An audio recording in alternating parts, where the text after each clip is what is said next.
Navegantes da Palavra, sejam bem-vindos ao nosso primeiro trecho dessa grande viagem que nós faremos pelo livro de Gênesis.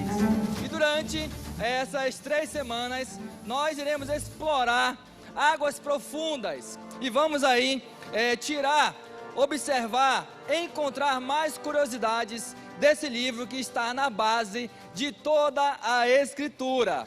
E hoje, o nosso porto inicial é uma pergunta que muitos usam como âncora de dúvida. Gênesis, é mito ou é real? E juntamente com essa pergunta vem outra que é muito comum aí nos mares acadêmicos. Gênesis não seria apenas um plágio da epopeia de Gilgamesh? Ou ainda, a Bíblia ela não seria apenas uma cópia das histórias das civilizações antigas? Marujo, antes de decidir, todo bom navegador, ele confere a origem do mapa. Porque a epopeia de Gilgamesh é um texto mesopotâmico politeísta, fragmentado, com várias versões, escrito para exaltar heróis quase divinos. Mas antes mesmo de nós falarmos sobre plágio, nós precisamos entender algo fundamental: como um mito nasce e como esse mito ele se desenvolve. Bom, historicamente, o mito ele costuma a partir de um acontecimento simples ou de uma memória coletiva. E aí, com o passar das gerações, essa história ela vai sendo ampliada, vai sendo ornamentada, recebendo exageros, símbolos complexos e também diversos deuses. E quanto mais o tempo passa, mais a narrativa se distancia do fato original e se enche de alegorias. Ou seja, o mito ele cresce em fantasias, certo? Ele se torna mais simbólico e menos histórico. Agora, quando nós olhamos para Gênesis, nós vemos algo completamente diferente. Isso mesmo, Marujo, porque Gênesis não evolui para mais exagero.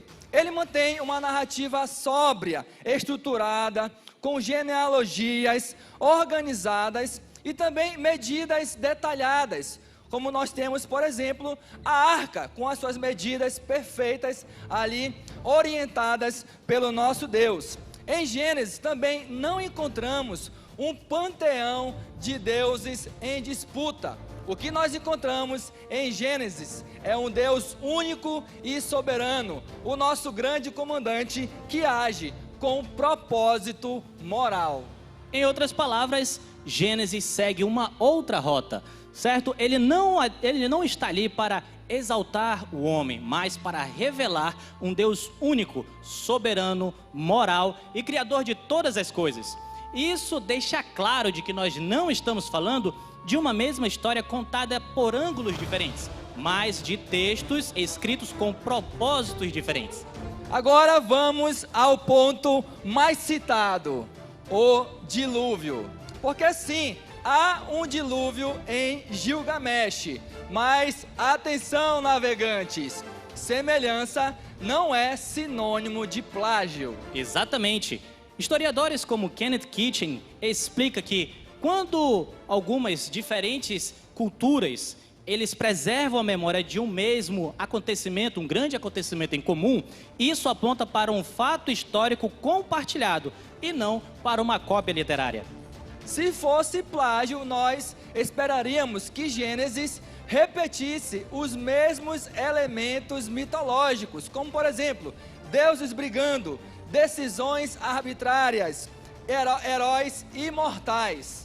Mas o que de fato nós encontramos, Marujo? Nós encontramos um Deus que julga por causa da corrupção moral. Nós encontramos um homem comum, Noé, e não um semideus. Nós encontramos uma arca com medidas precisas. E nós encontramos também um propósito redentor e não apenas ali um capricho divino. Exatamente. E o estudioso John Walton, ele destaca que Gênesis não compete com os mitos. Pelo contrário, Gênesis corrige a teologia deles. Gênesis é uma linguagem compreensível ao mundo antigo, mas ele redefine completamente o seu significado. Além disso, Gênesis, ele ancora a sua narrativa em portos históricos reais. Em Gênesis, nós lemos sobre a cidade de Ur dos Caldeus, de Arã, de Canaã, de Egito.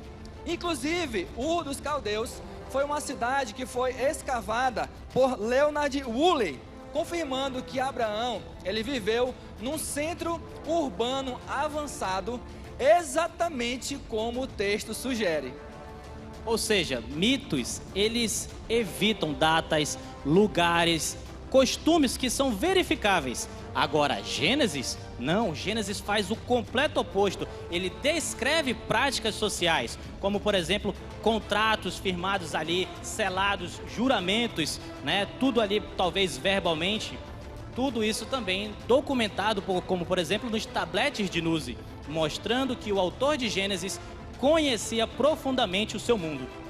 Por isso, navegantes da palavra, Gênesis não é um plágio navegando ali à sombra de Gilgamesh. Ele é uma rota alternativa, teologicamente superior, historicamente consciente e eticamente profunda. Então, na nossa primeira semana, nós aprendemos algo essencial. Gênesis não é um mito desancorado. Ele também não é uma cópia literária. Gênesis é uma narrativa histórico-teológica que dialoga com seu tempo, mas também aponta para a verdade. Por isso, ajustem as velas, porque na próxima semana nós teremos aí mais curiosidades sobre esse grande livro, que é o livro de Gênesis. E nós veremos como esse livro antigo continua aí sendo um mapa confiável para navegarmos no presente. Então, até lá, navegantes da palavra!